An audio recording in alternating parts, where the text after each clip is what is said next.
明月光，為何又照地堂？寧願在公園躲藏，不想喝湯。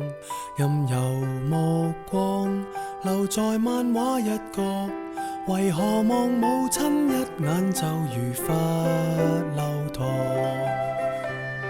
孩童只盼望歡樂，大人只知道期望，為何都不大懂得努力體恤對方？大門外有蟋蟀，回響卻如同幻覺。Shall we talk? Shall we talk? 就當重新手拖手去上學堂。陪我講出我們最後何以生疏？誰怕講？誰會可比得過孤獨探過？難得可以同坐，何以要忌諱赤裸？如果心聲真有療效，誰怕暴露更多？你別怕我。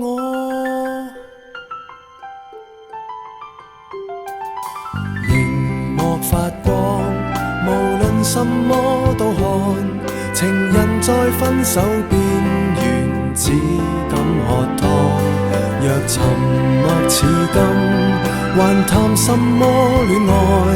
寧願在發聲機器面前笑着望。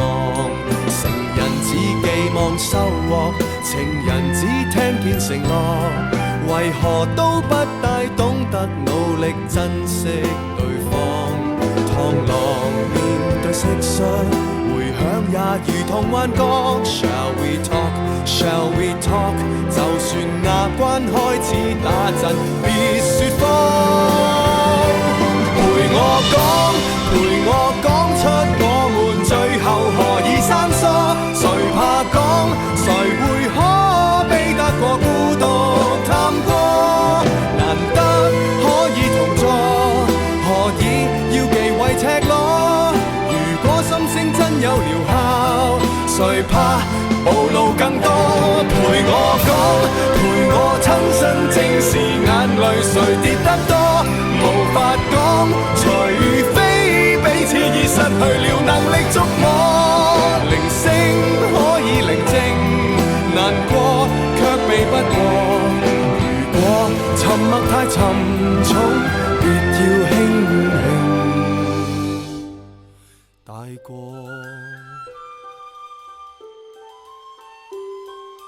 明月光，為何未照地堂？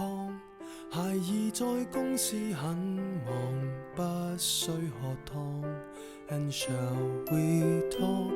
斜陽白趕一趟，沉默令我聽得見葉兒聲。